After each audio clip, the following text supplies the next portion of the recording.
بے شک اللہ تعالیٰ نے میری امت کو 3 ایسی چیزیں عطا فرمائیں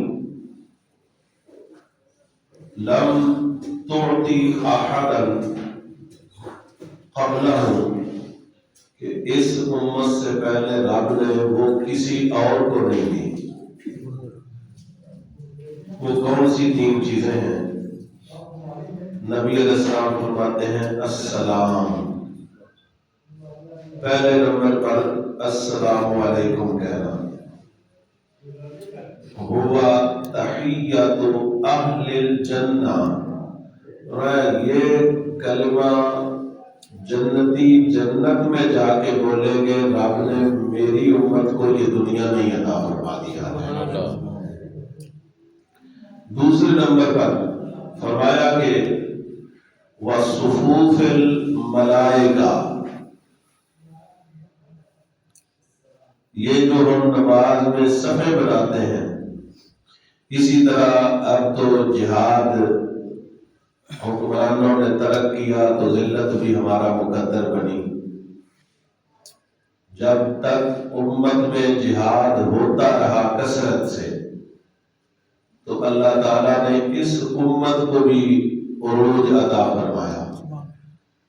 آج بھی یہ امت اپنا وقار بحال کرنا چاہتی ہے تو اس کو جہاد کرنا پڑے گا۔ نبی اکرم شفیع معظم صلی اللہ علیہ وسلم کے ناموں میں سے ایک نام ہے النبی الملاحم، جنگوں والا نبی۔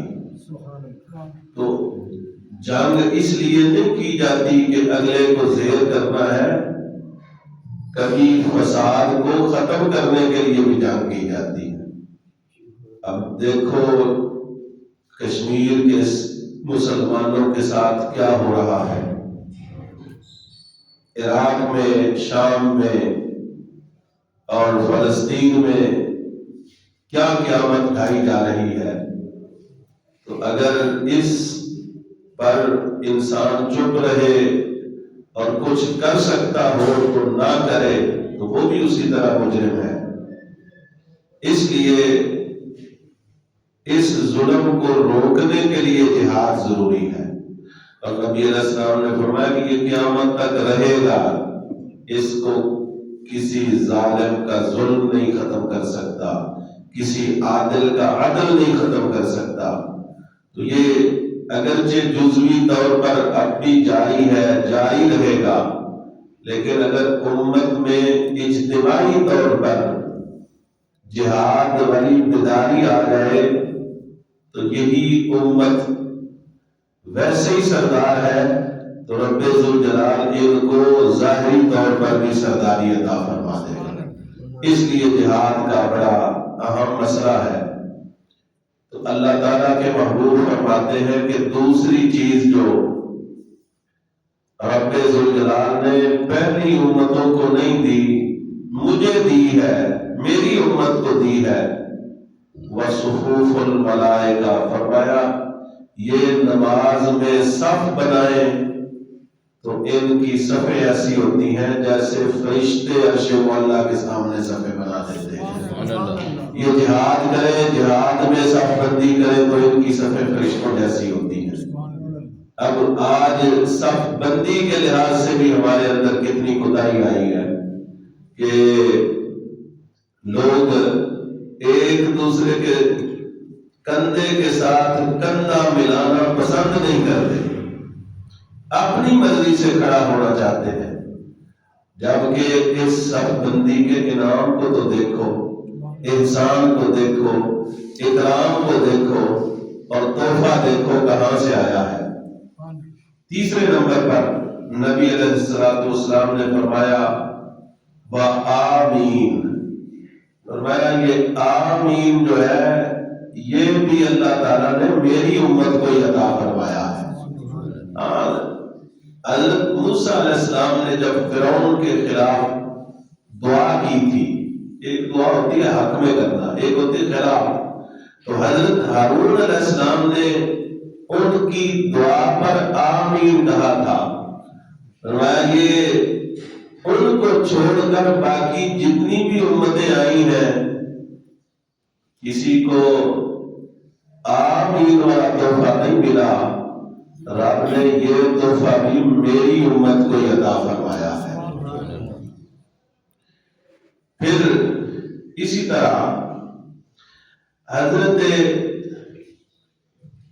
سیدنا علی المرتضی رضی اللہ تعالی عنہ فرماتے ہیں کہ آمین خاتم رب العالمین، یہ آمین جو ہے یہ رب العالمین کی طرف سے عبادت میں مہر ہے کہ جب بندہ عبادت کر کے رب کی بارگاہ میں آمین کے ذریعے بھیجتا ہے تو گویا کہ اس کی عبادت رجسٹرڈ ہو جاتی ہے اور رب اس کو قبول فرما لیتا ہے۔ اسی طرح ایک اور مقام پر کہا آمین درجۃ الجنہ، آمین جنتی درجے کا نام ہے۔ جب انسان کی زبان پہ آتا ہے تو جنت کے درجے کا نام زبان پہ آ جاتا ہے۔ اسی طرح ایک اور حضرت وہب بن منبہ بڑے عظیم تابعی ہیں، وہ کہتے ہیں کہ آمین اربعۃ احرف، آمین کے اندر 4 حرف ہیں۔ فرمایا کہ یخلق اللہ من کل حرف ملکا، جب کوئی بندہ آمین کہتا ہے تو اللہ ہر حرف کے بدلے میں ایک فرشتہ پیدا فرماتا ہے، ایک فرشتہ پیدا کرتا ہے، یعنی ایک مرتبہ آمین کہنے سے 4 فرشتے پیدا ہوتے ہیں۔ ان کی پھر ڈیوٹی کیا ہے، وہ کرتے کیا ہے، کہتے کیا ہے؟ فرماتے ہیں کہ ان میں سے وہ جو جتنی بار آمین کہا ہر بار 4 فرشتے پیدا ہوئے، تو ڈیوٹی ان کی ہم نے یہ لگائی کہ اللہم اغفر لکل من قال آمین، جو شخص آمین کہتا ہے وہ ہر ایک کی بخشش کے لیے دعائیں مانگنا شروع کر دیتے ہیں۔ یعنی یہ اس قدر آمین کا سلسلہ وسیع ہے اور اس میں کتنا درجہ ہے، لیکن یہ قرآن کی آیت کا لفظ بھی نہیں ہے اور قرآن کا لفظ بھی نہیں، تو اس کے احکامات پھر اس طرح والے نہیں ہیں۔ اسی طرح جب نماز میں ہم کھڑے ہوتے ہیں تو پھر جب امام حدیث میں آتا ہے رسول اللہ صلی اللہ علیہ وآلہ وسلم نے فرمایا کہ جب امام غیر المغضوب علیہم ولا الضالین کہے فقولوا آمین، تو تم نے اس وقت آمین کہنا ہے۔ کیوں؟ اس لیے کہ جس بندے اس وقت رب کے فرشتے بھی آمین کہتے ہیں اور جس بندے کا قول آمین والا فرشتوں کے ساتھ موافقت کر جاتا ہے، یعنی جب فرشتے کہتے ہیں آمین یہ بندہ بھی اسی وقت آمین کہتا ہے، تو نبی علیہ السلام فرماتے ہیں غفر لہ ما تقدم من ذنبہ، رب ذوالجلال اس کلمہ کے فرشتوں کی موافقت کی وجہ سے سابقہ گناہوں کو معاف فرما دیتا ہے۔ لیکن یہ آمین آہستہ آواز میں کہنا ہے کیونکہ دعا ہے، اور حدیث میں بھی نبی پاک صلی اللہ تعالی علیہ وسلم نے اس جو صحابہ نے بیان کیا وہ اسی انداز میں بیان کیا کہ نبی علیہ السلام نے سورہ فاتحہ کی نماز میں تلاوت فرمائی، جب والضالین پر پہنچے تو آپ نے آمین کہی، خفض بہا صوتہ، اور آپ نے اس کی آواز کو پست کر لیا، آہستہ آواز میں کہا۔ ایک روایت میں ہے اخفا، کہ آپ نے آہستہ آواز میں جو ہے وہ آمین کہی۔ اسی طرح ایک صحابی بیان کرتے ہیں کہ میں نے نبی علیہ السلام کی نماز میں 2 سکتے یاد کیے. سکتہ کہتے ہیں رک جانے کو. تو ایک سکتہ تکبیر تحریمہ کے بعد سورۃ فاتحہ تک، یعنی اس وقت نبی علیہ السلام ثنا پڑھتے تو آہستہ آواز میں پڑھتے. تو چونکہ صحابہ کو وہ آواز نہیں آتی تھی تو انہوں نے کہا گویا کہ وہ سکتہ تھا. پھر میرے آقا علیہ السلام الحمدللہ رب العالمین سے نماز شروع فرماتے، اور جب وَلَضَّالِّينَ فرماتے تو وہاں بھی رک جاتے، یعنی آمین کیا کرتے؟ آہستہ آواز سے کہتے. تو یہ حدیث مبارک اس بات کی طرف ہمیں متوجہ کر رہی ہے کہ آمین ضرور کہنا ہے لیکن آہستہ آواز میں کہنا ہے. اس طرح کئی لوگ آپ کو کہیں گے کہ آمین میں تو اونچی بھی حدیث ہے، تو چونکہ ہم پہلے کہتے ہیں کہ ہم چھوڑتے کسی بات کو نہیں ہے، وہ حدیث سے ضرور ہے، لیکن یہاں کثرت سے صحابہ اکرام نے جو بیان کیا ہے وہ یہ کیا ہے کہ آمین سرکار نماز میں کہتے تھے تو آہستہ کہتے، ہم آمین کہتے تھے تو آہستہ کہتے تھے.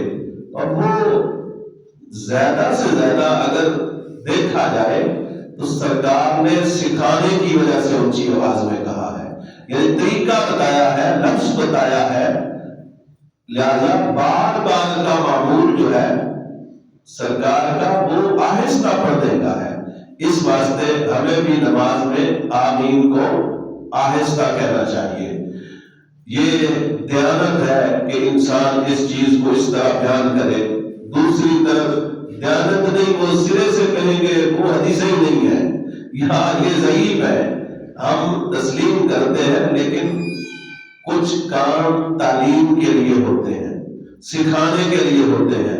اب اگر آپ یہاں مسجد میں بیٹھے تو ہمیں کئی مرتبہ بچوں کو پڑھانے کے لیے جب ہم ابتدا میں قاعدہ پڑھاتے ہیں تو ایک لفظ کو بچے کی خاطر اتنا لمبا کرنا پڑتا ہے تاکہ وہ سیکھ لے کہ حقیقت میں اس کی گنجائش نہیں ہوتی.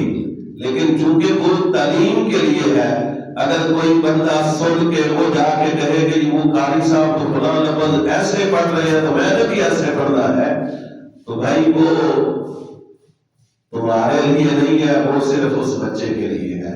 بلا تفصیل اس لیے میں نے یہ بات شب برات پہ بھی کی، جمعے کے خطبہ میں بھی کی کہ کتاب تو بندہ گھر میں بھی بیٹھ کے پڑھ سکتا ہے، لیکن جو مجلس رسول کی برکت ہے وہ اس وقت تک میسر نہیں آتی جب تک کوئی استاذ نہ ہو. اس واسطے ان باتوں کو سمجھنے کے لیے ایک کامل استاذ کا ہونا ضروری ہے. اسی طرح آج یہ مسئلہ بھی نہایت اہم ہے کہ جب نماز پڑھتے ہیں تو فاتحہ پڑھنی چاہیے کہ نہیں پڑھنی چاہیے. اس پر بھی بڑا مسئلہ پیدا ہو گیا ہے، جبکہ فاتحہ شریف یا قرات پہلے نماز میں صحابہ کرتے تھے. ایک مرتبہ قرات ہو رہی ہے، نبی اکرم شفیع معظم صلی اللہ علیہ وسلم نے سلام پھیرا اور کہا تم میں سے کون قرات کر رہا ہے؟ کہ مجھ سے قرآن میں جھگڑا کیا جا رہا تھا کہ میں بھی پڑھ رہا ہوں اور پھر پیچھے تم پڑھتے ہو تو مسئلہ بن جاتا ہے. اس لیے امام بھول جائے تو ضروری یہ نہیں ہوتا کہ اس کو یاد ہی نہیں ہے، اور بھی مسائل بن جاتے ہیں جن کی وجہ سے بندہ بھول جاتا ہے، اور وہ مسائل مقتدیوں کے ہوتے ہیں.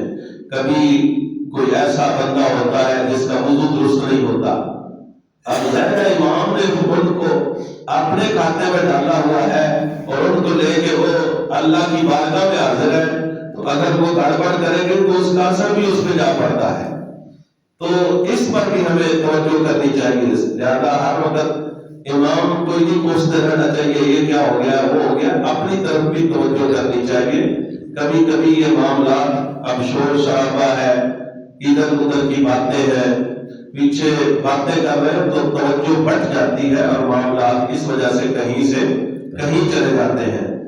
بہرحال میں عرض یہ کر رہا تھا کہ صحابی نے جب عرض کی کہ حضور میں پڑھ رہا تھا تو نبی علیہ السلام نے ان کو منع کر دیا، اور پھر یہ آیت بھی نازل ہوئی وَإِذَا قُرِئَ الْقُرْآنُ فَاسْتَمِعُوا لَهُ وَأَنصِتُوا لَعَلَّكُمْ تُرْحَمُونَ، کہ جب قرآن پڑھا جائے تو تم نے اس کو غور سے سننا ہے اور خاموش رہنا ہے تاکہ تم پہ رحم کیا جائے۔ اکثر مفسرین نے اس کو بیان کیا کہ یہ آیت نماز میں قرات کے منع کرنے کے لیے نازل ہوئی ہے، یعنی ماحول میں اس وقت یہ منع ہے اور پھر یہ آیت نازل ہوئی ہے۔ اور صحابہ اکرام میں سے جن کے بارے میں معلوم ہو چکا ہے، معلوم ہو سکا ہے، 80 کے قریب صحابہ ہیں جو فاتحہ خلف الامام کے قائل نہیں تھے، امام کے پیچھے قرات نہیں کرتے تھے۔ اب یہاں بھی کئی لوگ کہتے ہیں چلو جی جدھر امام اونچی پڑھ رہے ہیں پھر نہ پڑھو، ہوڑی پڑھے تو پھر پیچھے پڑھ لو۔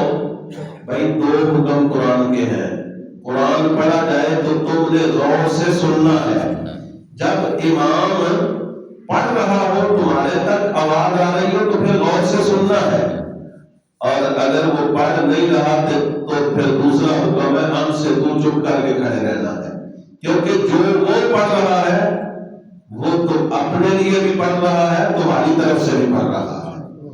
یہ حدیث مبارک میں موجود ہے کہ من کان لہ امام، جس کا امام ہے فقراءۃ الامام قراءۃ المقتدی، تو امام کی قرات جو ہے وہ مقتدی کی بھی کیا ہے؟ قرات ہے۔ اب دیکھو یہ بھی حدیث ہے، اور اللہ کا فضل ہے ہمیں رب ذوالجلال نے اتنا وسیع سینہ عطا فرمایا ہے کہ ہم ہر حدیث پر عمل کرتے ہیں۔ کیسے؟ اب دوسرے کو جب یہ حدیث سناؤ گے وہ فوراً کہے گا کہ یہ حدیث ضعیف ہے، اور میں یقیناً یہ بات کہتا ہوں کہ اس کو حدیث ضعیف کی تعریف کا بھی نہیں پتا ہوگا، صرف اس نے وہ ایک رٹا لگایا ہوا ہے کہ یہ ضعیف ہے۔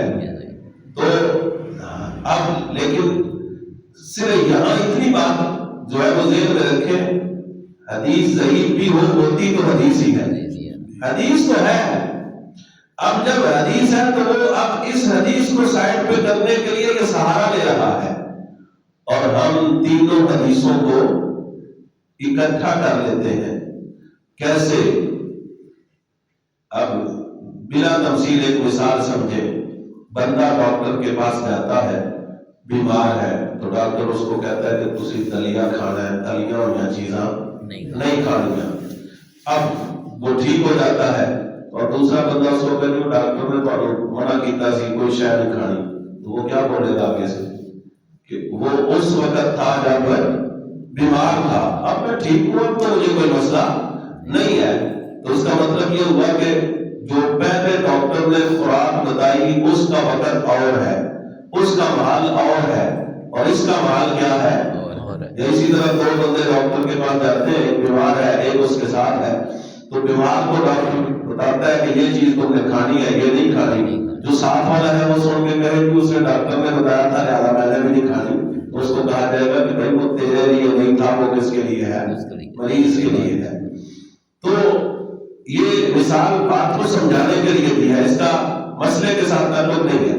تو اب نبی علیہ السلام نے فرمایا کہ فاتحہ پڑھو، جو فاتحہ نہیں پڑھے گا اس کی نماز کامل نہیں ہوتی۔ وہ کہتے ہیں ہوتی نہیں ہے، نماز ہوتی ہے لیکن کامل نہیں ہوتی۔ اب فاتحہ پڑھنے کا مطلب ہے جس حدیث میں سرکار نے فاتحہ کا آرڈر دیا ہے وہ دیا ہی امام کو ہے یا اس بندے کو دیا ہے جو اپنی نماز تنہا پڑھ رہا ہے، یعنی وہ حدیث امام کے لیے ہے فاتحہ والی یا اس بندے کے لیے ہے جو الگ اپنی کیا پڑھ رہا ہے؟ نماز پڑھ رہا ہے۔ اور یہ جو امام کے پیچھے قرات والی ہے یہ حکم کیا ہے؟ الگ ہے۔ تو اب دونوں میں فرق واضح ہو گیا کہ وہ حدیث کسی اور موقع کے لیے ہے اور یہ حدیث کسی اور موقع کے لیے ہے۔ اب دیکھو ہم اس پر بھی عمل کرتے ہیں کہ امام کے پیچھے ہو تو پھر قرات نہیں کرتے، اکیلے پڑھے تو پھر قرات کرتے ہیں، اور جب امام نماز پڑھائے تو امام اس حدیث پہ عمل کرتے ہوئے قرات بھی کر لیتا ہے۔ تو یوں ہم اس حدیث پر بھی عمل کر رہے ہیں اور اس حدیث پر بھی عمل کر رہے ہیں، کوئی بھی ہم چھوڑتے نہیں ہیں۔ تو یہ نماز کے لحاظ سے انسان کو توجہ کرنی چاہیے۔ طرح طرح کے فتنے ہیں، نئے نئے لوگ ہیں، دو لفظ پڑھ لیتے ہیں اور وہ پھر بیٹھ کر اپنے آپ کو سکالر مشہور کرتے ہیں، اور ہمارے بھائی جو ہے یہ سمجھتے ہیں کہ شاید ہمارے مولوی صاحب کو ان احادیث کا اس کا علم نہیں ہے، یا باقی لوگوں کو پتہ نہیں جو اس کو پتہ چل گیا ہے۔